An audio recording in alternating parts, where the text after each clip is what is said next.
Hello there, it's Patrina again with Do You Have a Couple of Minutes? And today I want to know if you have a couple of minutes to continue our series on burnout. And we're starting the series by identifying the symptoms of burnout. So, yesterday I went over 3 symptoms of burnout, and today I'm going to get through 3 more, and hopefully tomorrow we can get through the last 4. And then we'll talk about today the symptoms and how we might try to manage those systems. And then for the rest of the series, we'll really be talking about how we might avoid burnout in the first place. So, symptom number 4 that might be a sign that you are experiencing burnout is physical symptoms, such as like headaches and stomach issues, maybe some muscle tension might accompany your body.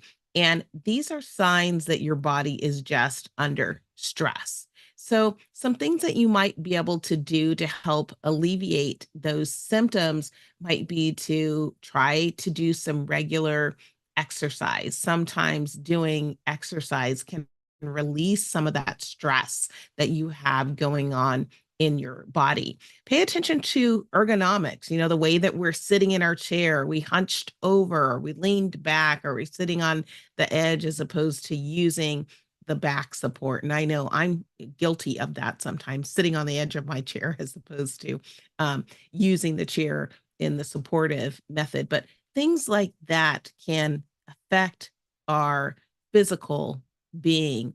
And then there are some other things we can do, like we can practice deep breathing techniques that can also help to relax our muscles and relax our mind. So, that deep breathing in, where you're breathing all the way in, you're feeling it in your chest, you're feeling it in your stomach, and then you're releasing it slowly all the way out. And you are doing that in a rhythmic method. So, maybe you're counting to 5 or 8 as you're breathing in and as you're breathing out, and you're doing that rhythmically. Sometimes that can help to put you in a more relaxed state and release some of that tension to help you feel a little better. Another sign that you might be experiencing burnout is increased irritability. Maybe you have a short temper where you normally didn't have a short temper. Maybe it is affecting your personal relationships and your professional relationships, or one or the other, where it didn't seem to be a problem before. So, that irritability. So, when you're feeling irritable, one of the best things you can do is to take a step back and take a breath. Just reflect on the reasons behind your feelings. I heard something recently called 999, where you kind of look at a situation and you ask yourself, is this going to matter in 9 minutes? Is this going to matter in 9 days? Is this going to matter in 9 weeks? To give yourself some perspective on what is going on.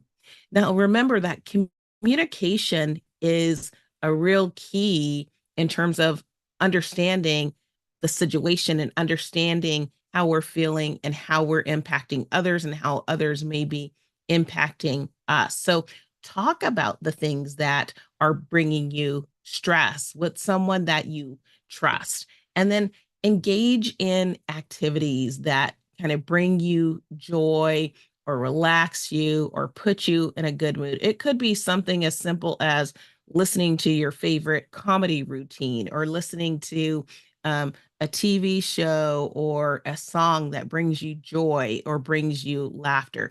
It's just about pulling yourself out of that moment so you're not in a spiral of irritability. Just understanding that that's not where you want to be, and it's not where you usually would be. And so you're trying to get yourself out of that. And then the last item that might be a symptom of burnout that I want to talk about today is lack of creativity.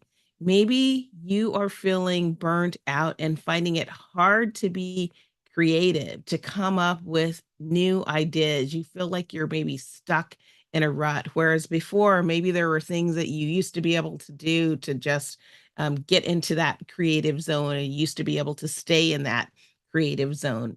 So, something you might try to help reignite your creativity is to give yourself permission to take breaks just so that you can be creative. So, change the space that you're in, move things around that maybe you might normally do. So, change up that routine a little bit to jolt some of that creativity. Engage in activities that might be unrelated to things that you normally do, and that can help to infuse some creativity as well. And it could be something as simple as maybe reading something you don't normally read, or maybe drawing, maybe listening to a different type of music that you don't normally listen to. So think about things that kind of take you away from the norm, but also are things that are comfortable enough to allow there to be some infusion of creativity. And sometimes just stepping away and getting into that different environment or having that different influence can cause that spark that you need to gain some of that creativity. So, those are my three things to look out for today when you're thinking about, are you experiencing symptoms of burnout? Do you have those physical symptoms where you're having headaches, stomach aches, muscle tension? Are you feeling more irritable than you normally would feel? And do you find yourself in a space that's not as creative as you normally would like to be? Those could all be symptoms of burnout. And fortunately, there's ways to manage them. As I shared with you yesterday, if you're experiencing burnout, please reach out. If you have an employee assistance program, maybe reach out to your medical provider. It could be your primary care physician. It may be a therapist.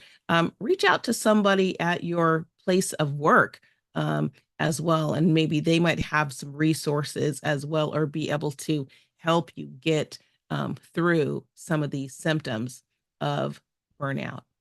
I hope that you found that this has been a topic that's been helpful, something to help you think, learn, grow, and ultimately lead a more fulfilling life. And I hope that if you are enjoying these messages, that you will share them with others so that they can come along our learning journey as well. Please be sure to check out the show notes for a summary of today's session, as well as contact information if you'd like to be in touch with me, and information on how you can get my most recent publications. And as always, I'm very appreciative that you've joined me here today, and I sure hope to see you back next time. Until then, bye-bye.